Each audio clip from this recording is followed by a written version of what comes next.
Prezados amigos, prezadas amigas, boa noite. Que a paz do Mestre Jesus esteja convosco. Que Deus, na sua infinita bondade e misericórdia, possa se fazer presente no lar de cada um de vocês que nos assiste.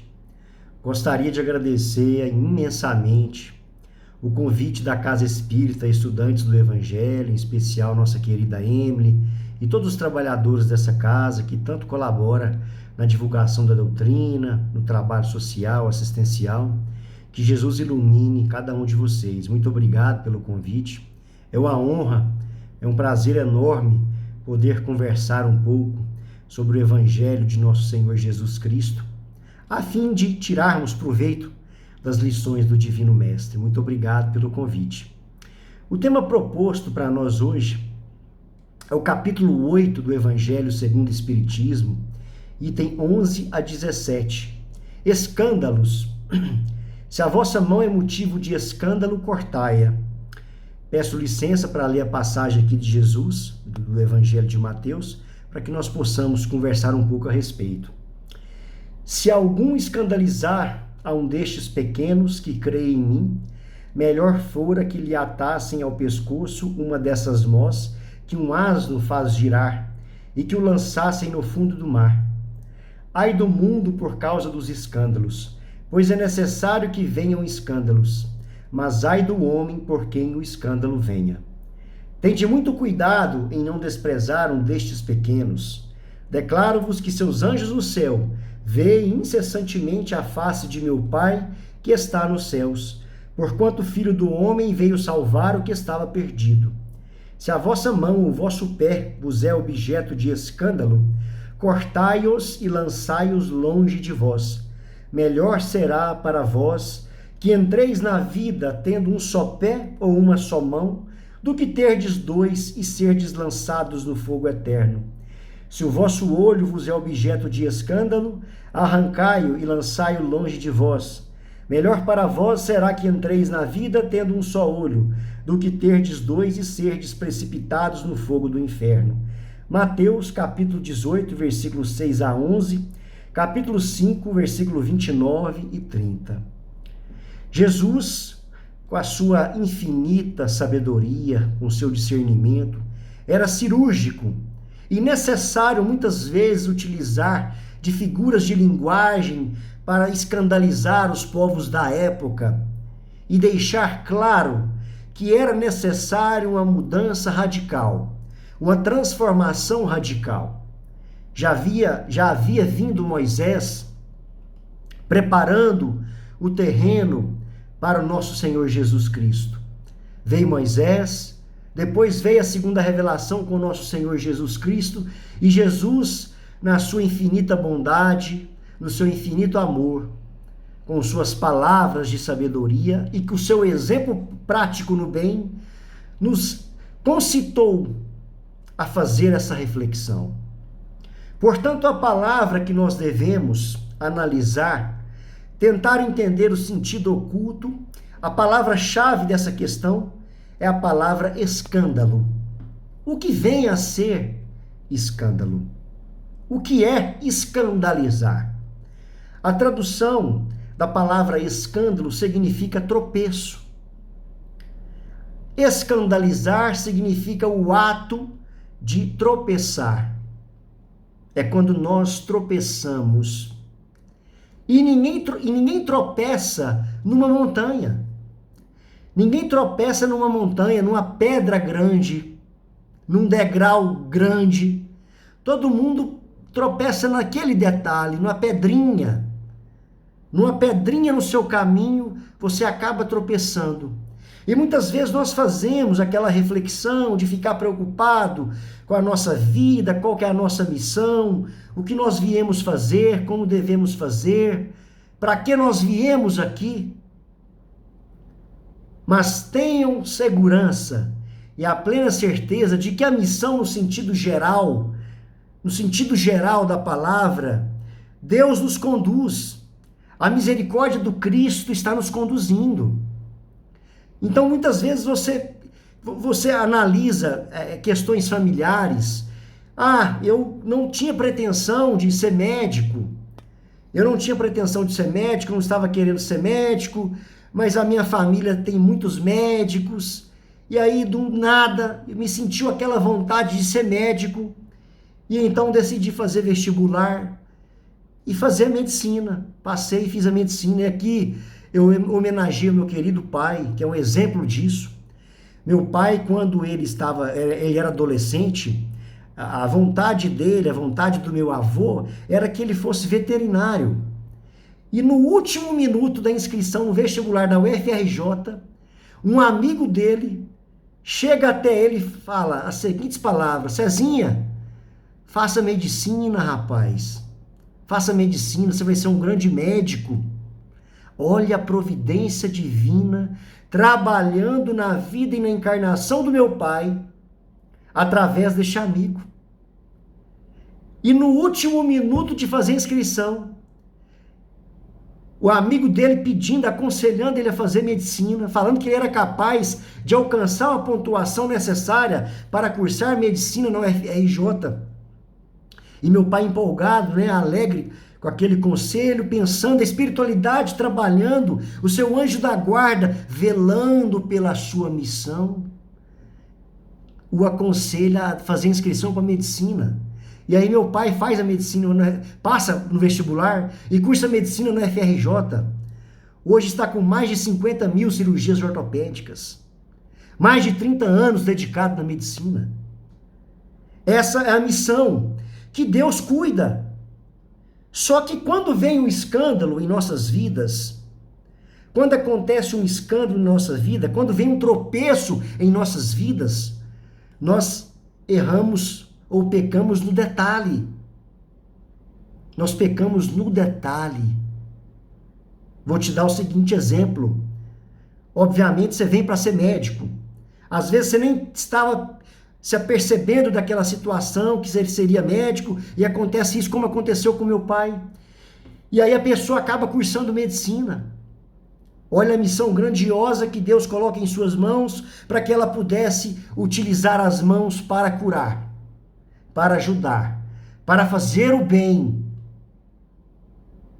E aquele médico que se propôs a isso, que planejou essa missão no mundo, enquanto ele estava no mundo espiritual, que ele planejou essa missão, chega aqui na Terra, começa a perder a paciência com os pacientes, não utiliza a medicina com amor, não pratica a medicina com caridade, não pratica a medicina querendo cuidar e levar o pão material da cura, que é o remédio para aquele doente, mas muitas vezes também o pão espiritual. Porque às vezes chega um paciente em seu consultório e está mais doente psicologicamente do que fisicamente. E muitos médicos às vezes não sabem dar um sorriso para um paciente, não sabe tratar com carinho, com amor aquele paciente. Olha o pequeno tropeço. Olha os pequenos tropeços que esse médico vai praticando ao longo do tempo e acaba maculando a sua missão. Então são pequenos detalhes que macula a sua reencarnação. São os escândalos, os tropeços, a falta de paciência, a falta de amor, de caridade. E eu acompanhei meu pai desde pequeno, que era o sonho dele, era o sonho da família que eu fizesse medicina. Eu acabei partindo para o lado do direito, porque não era minha missão ser médico. E aqui eu não falo porque é meu pai, mas médico que trata paciente com amor e carinho, como meu pai trata, são poucos. São poucos. E nesse exemplo específico da medicina como missão, o médico tem que se ater aos detalhes. Como que eu estou tratando aquele paciente? Será que eu estou tratando com carinho, com amor?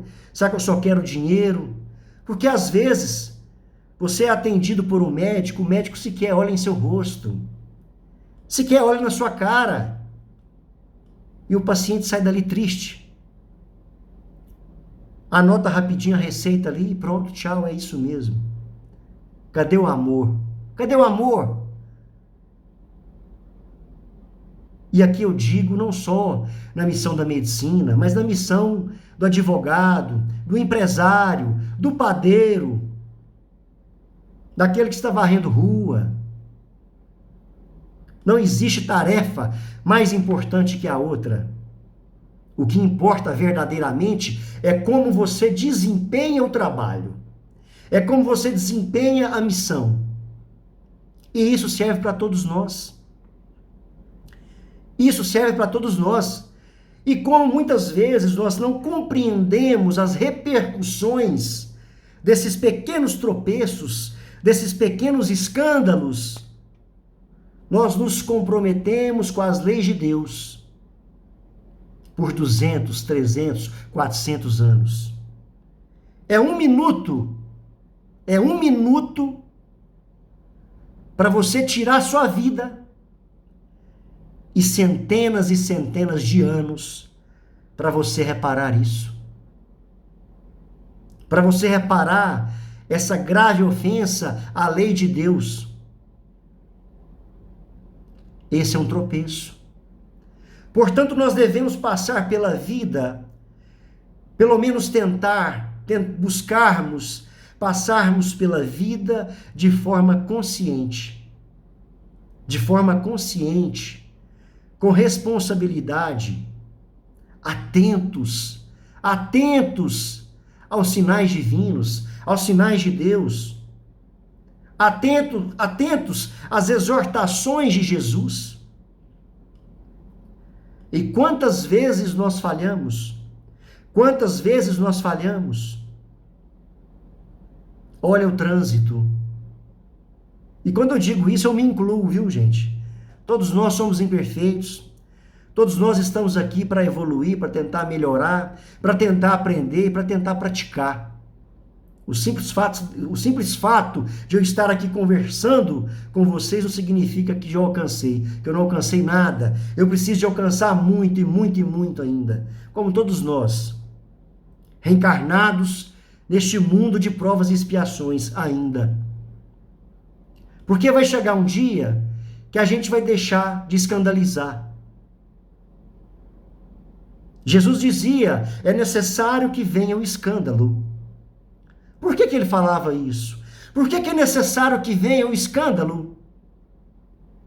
Porque a lei de Deus, ela é uma lei de talião. Entretanto, porém, como dizia Simão Pedro, o amor cobre a multidão de pecados. Então a lei de Deus, ela é flexível. Ela é flexível. Depende do Espírito. Se o Espírito se renova, se o Espírito modifica, se o Espírito busca eliminar o seu braço, eliminar os seus olhos, que são motivos de escândalo, e praticar o bem incessantemente, certamente a lei, olho por olho, dente por dente, será abrandada pela misericórdia de Deus. E então o nosso guia espiritual, Jesus, terá imensa misericórdia de nós. Jesus falava, ai daquele que for o instrumento do escândalo. Por que ele dizia isso? Porque muitas vezes nós ficamos apegados ao detalhe que precisa todo mundo escandalizar, que a pessoa precisa de escandalizar para cumprir a lei de causa e efeito, mas não é bem assim. Não é bem assim. Deus, na aplicação da justiça, dispensa o concurso do homem, porque se fosse assim, não ia parar nunca o escândalo, era sempre necessário o escândalo. Como é que você freia isso? Como é que você freia essa roda de escândalos incessantes, de lei de causa e efeito? A lei do amor.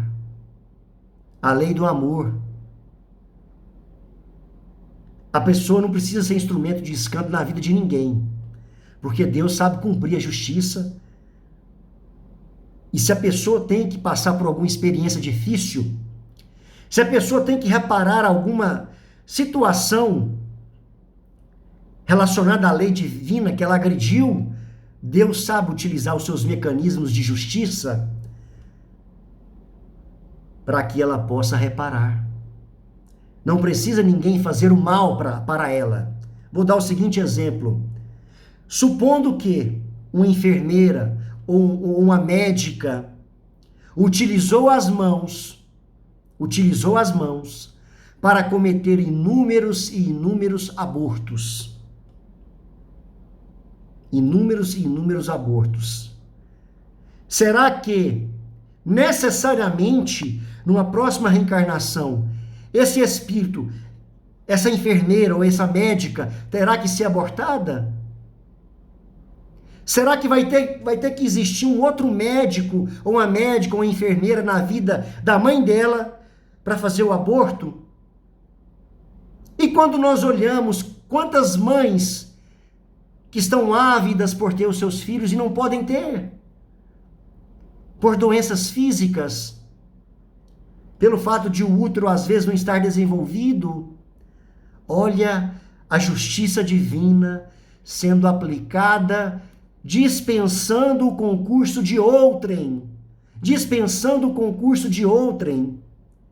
Então não precisa de uma outra pessoa se escandalizar para o seu semelhante quitar os seus débitos com a justiça divina. Não precisa. No entanto, estamos imersos psiquicamente nas vibrações negativas decorrentes de nossa alma, de nosso espírito ainda, então nós sintonizamos com o mal e, infelizmente, empregamos as mãos para ser instrumento de escândalo, por enquanto, porque tudo passa, vai chegar a hora que não vai ser necessário mais esse escândalo. Portanto, notemos que, se estivermos em harmonia, se fizermos uma oração, se tivermos uma prece, tentarmos nos colocar em conexão com a espiritualidade, com o seu anjo da guarda, nos sintonizarmos com os verdadeiros conselhos da espiritualidade, com os conselhos daqueles irmãos espirituais que nos acompanham, certamente não seremos instrumentos de escândalo. Quantos escândalos ocorrem por falta de sintonia espiritual, por falta de uma prece, de uma vibração positiva? Muitas vezes nós entramos naquele mundo de preocupações, de situações corriqueiras do dia a dia, trabalho, e nos esquecemos de fazer uma prece, de ler uma passagem do Evangelho, de lermos alguma coisa da Bíblia, do Novo Testamento, que nos chama a atenção, que nos faz refletir. É preciso cultivarmos esses hábitos. Quantas tragédias acontecem no trânsito por causa de 1 segundo de invigilância? 1 segundo de invigilância. E aí, eu me deparo com esse tipo de situação na delegacia, a pessoa totalmente arrependida, acabrunhada do que aconteceu, sem entender por que fez aquilo. E o seu perseguidor espiritual muitas vezes a obsidiou a tal ponto para que ela pudesse canalizar a cólera, a ira, para o assassínio. E aí o arrependimento. Por causa de 1 segundo, você se compromete com as leis de Deus por séculos. Por séculos. E todos nós estamos suscetíveis a isso. Portanto, é imperioso que busquemos a misericórdia de Deus através da oração, através da humildade, da prática do bem, da prática da caridade,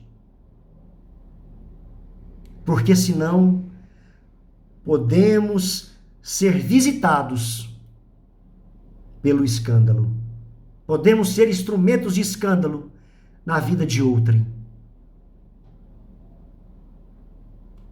Eu separei uma passagem do Emmanuel no livro Fonte Viva, lição de número 38, que o Emmanuel é categórico em explicar a situação do escândalo em nossas vidas. Peço licença aos senhores para que eu possa fazer essa leitura. Lição número 38, Fonte Viva. Se soubéssemos, Pai, perdoa-lhes porque não sabem o que fazem. Jesus. Lucas, capítulo 23, versículo 34. Se o homicida conhecesse de antemão o tributo de dor que a vida lhe cobrará no reajuste do seu destino, preferiria não ter braços para desferir qualquer golpe. Olha o que Emmanuel nos diz. E isso eu, diariamente, constantemente, trabalho com homicida que chega nas minhas mãos, que emprestou as suas mãos para o crime, e muitas vezes arrependido, sem entender por que fez aquilo, chorando copiosamente por causa de um segundo de cólera, um segundo de ira. Devemos tentar extirpar a ira, a cólera que há em nós, porque todos nós podemos passar por isso. Todos nós podemos nos encolerizar e empregar as mãos para o assassinato, para o homicídio. É real. É real. Conheço muitas pessoas boas, que em determinada situação perdeu a cabeça e, infelizmente, se comprometeu por séculos com a justiça divina. Por isso é que Emmanuel é claro em dizer sobre isso. E aí agora ele passa para o caluniador. Se o caluniador pudesse eliminar a crosta de sombra que lhe enlouquece a visão, observando o sofrimento que o espera no acerto de contas com a verdade, paralisaria as cordas vocais ou imobilizaria a pena, a fim de não se confiar à acusação descabida. Meus irmãos, como nós temos a mania de julgar e condenar o próximo? Já vimos a situação, já emitimos juízo de valor, já condenamos. Muitas vezes estamos caluniando, porque a realidade não é aquela, a verdade não é aquela. Um escutou que passou para o outro e foi aquilo outro. Quando você assusta, você entra numa viciação psicológica de julgamento, sem entender e compreender o que a pessoa passou, o que ela praticou. No primeiro parágrafo, Emmanuel fala das mãos, da execução. Cortai suas mãos. Já aqui ele quer dizer o quê? Sobre a visão. O olho.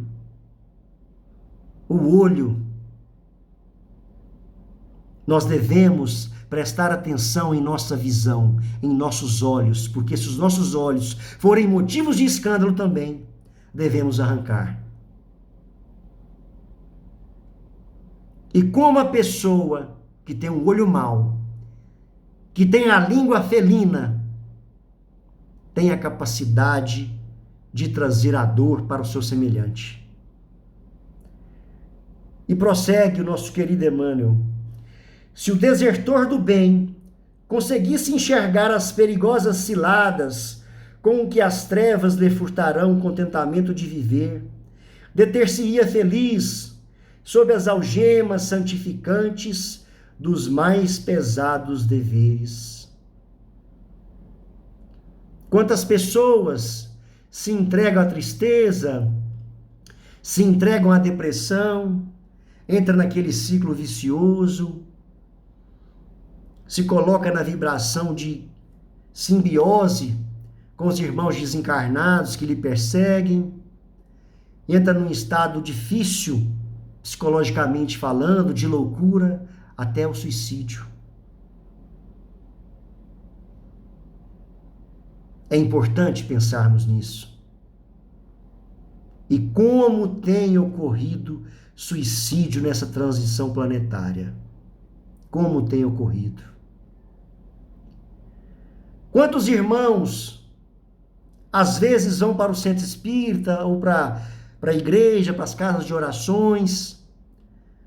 O seu anjo da guarda está ali ávido para que o seu protegido vá a uma casa de oração, busque uma religião. E aqui eu digo especialmente aos espíritas. E então você entra numa casa espírita, começa um trabalho, começa empolgado nos estudos, numa obra assistencial, e aí você implica com a pessoa. Ah, que pessoa metida, quer aparecer, que não sei o quê, como aquela pessoa gosta de aparecer, quer ser melhor que o outro, quer falar mais que o outro, quer ser mais caridosa que o outro, e começa a implicar. E aí a pessoa quer sair do centro. Ah, que espírito é de complicado, que espírito é difícil, que não sei o quê, vou sair do centro. Meu Deus do céu, a espiritualidade trabalhou 200 anos para que você pudesse estar naquela casa de oração, para que você pudesse compreender a doutrina espírita, para que você pudesse se clarear através das mãos no bem, através dos olhos no bem, através da língua no bem. E aí você implica e não quer mais conviver, não quer participar do trabalho, não quer o trabalho mais, porque A ou B ou C é difícil de convivência. E aí aquele centro espírita não serve para você. Aí você passa para um outro centro e começa o trabalho, começa empolgado e tal. Passado alguns dias você implica com a outra pessoa. Olha o escândalo. Olha a serva escandalizada do livro Jesus no Lar. Então nada serve para você, porque você se escandaliza com tudo e com todos. E a oportunidade da sua reencarnação está sendo desperdiçada. E o investimento espiritual de 200, 300 anos daqueles espíritos que te acompanham estão indo por água abaixo. Porque o seu orgulho, o seu egoísmo, a sua vaidade é tão grande que você não consegue conviver com ninguém. Porque você se acha melhor que todo mundo. Mas podem ter certeza, aquele defeito que se enxerga no outro, na maioria esmagadora das vezes, você tem em si próprio. Portanto, é o escândalo que te impede de progredir, de evoluir, de crescer. O escândalo que te impede de, mesmo diante das dificuldades, você ter fé, esperança, lutar e se esforçar para continuar vivo, para não se entregar, para não tirar a sua vida.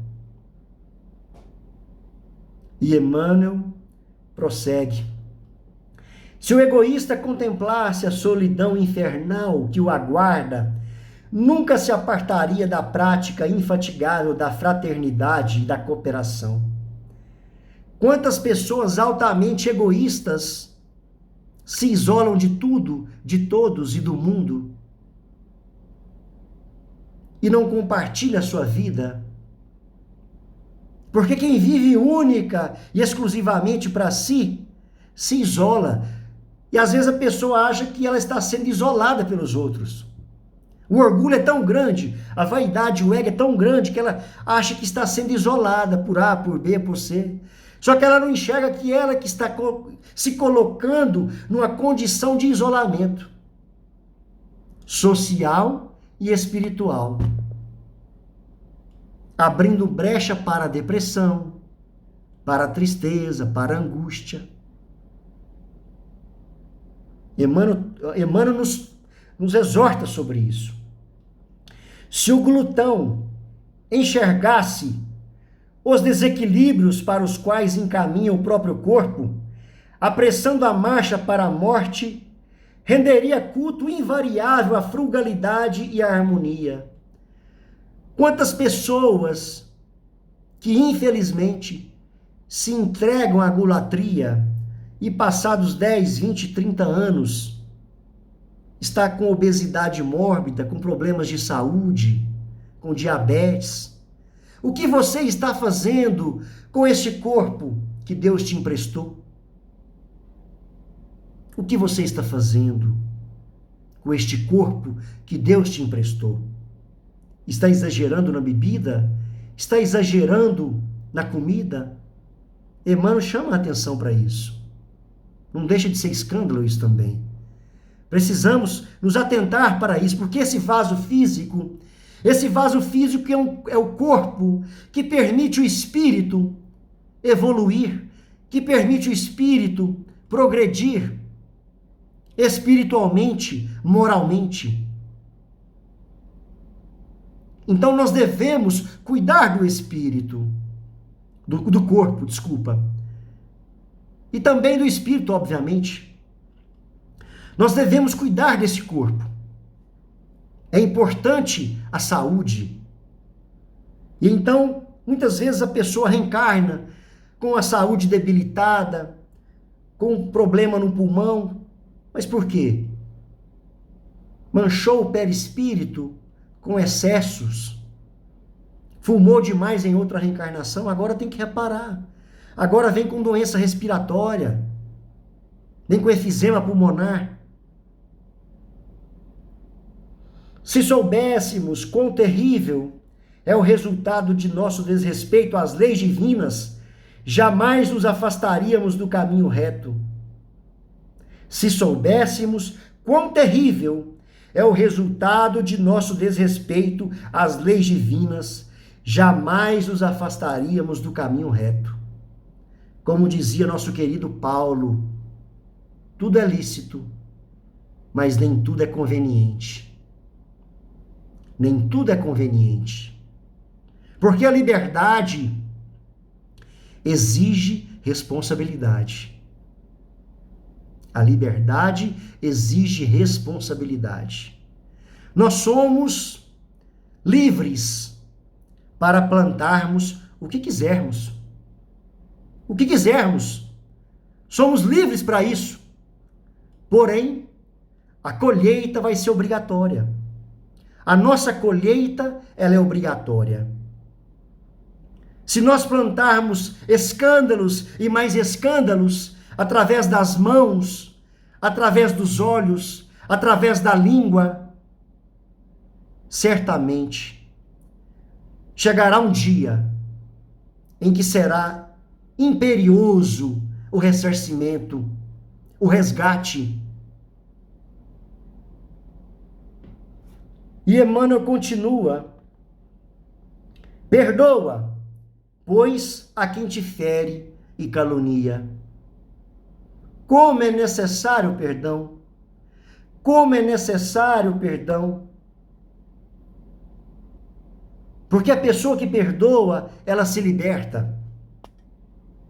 A pessoa que é magoada, a pessoa que não tem a capacidade de perdoar, de ressignificar aquele acontecimento que a escandalizou, através de uma pessoa que foi instrumento de escândalo na vida dela, vai ser infeliz.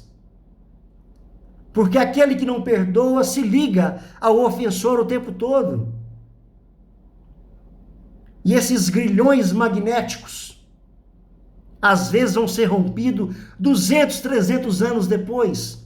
Só depois que Deus o colocou em sua família, como seu filho, como seu pai ou sua mãe, para que ocorresse o resgate. Como seu marido, sua esposa.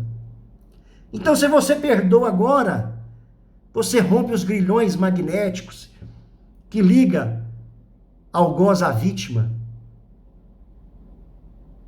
E aí você não precisa mais obrigatoriamente caminhar junto com aquela pessoa. Porque o maior beneficiado é aquele que libera o perdão. Por isso é que Emmanuel é claro aqui. Perdoa, pois, a quem te fere e te calunia. Em verdade, quantos se rendem às sugestões perturbadoras do mal, não sabem o que fazem. Em verdade, quantos se rendem às sugestões perturbadoras do mal, não sabem o que fazem. Devemos nos render às sugestões do bem, do nosso anjo da guarda, aquele que nos acompanha, aquele que nos ajuda, aquele que nos assiste, aquele que vela por nós. Porque, embora tenhamos perseguidores espirituais que querem, que torcem, que nos influenciam muitas vezes para a queda moral, tenhamos a certeza que os espíritos, em sua maioria, estão torcendo por nós, estão torcendo para o nosso sucesso moral, por nosso libertar espiritual, tirando as lições do Divino Mestre e fazendo delas cartas vivas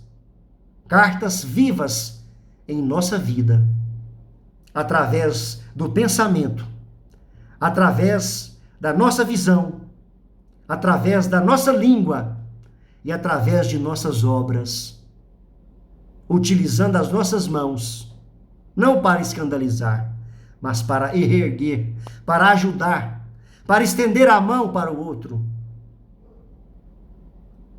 para enxergar com os nossos olhos o amor, a bondade, o que há de bom naquela pessoa, porque todos nós, mesmo em nossas imperfeições, temos alguma coisa de bom para oferecer. Até o criminoso que está numa cela, que utilizou um dos males mais graves na questão da escandalização, no sentido do homicídio, ama a sua mãe, ama o seu filho. Portanto, todos nós temos algo a oferecer. Todos nós temos algo a oferecer para o próximo. Dulcifiquemos os nossos pensamentos, as nossas palavras e as nossas atitudes, para que não sejamos escândalos em nossas vidas e nas vidas de nossos irmãos. Meus irmãos, o tempo já está findando. Gostaria de agradecer imensamente a todos os senhores, todos vocês, por essa oportunidade, pelo carinho, pelos convites. Muito obrigado pela oportunidade. Que Jesus possa iluminar, amparar e proteger todos vocês. Que todos vocês tenham um 2025 repleto de alegria, de harmonia, de paz, de sentido existencial para a vida, de muita reflexão. Que esse ano de 2025 nós saibamos cortar um pouco de nossas mãos, nós saibamos arrancar um pouco de nossos olhos, combater as chagas morais para que possamos sermos melhores a cada dia, com as oportunidades diárias que Jesus, no seu infinito amor e bondade, nos confere. Muito obrigado a todos. Que Jesus ilumine a cada um de vocês que estão nos assistindo. Que Jesus abençoe o trabalho dessa casa. E que nós sejamos luz na vida de todos os nossos irmãos. Muito obrigado, que assim seja. Um abraço a todos. Até logo.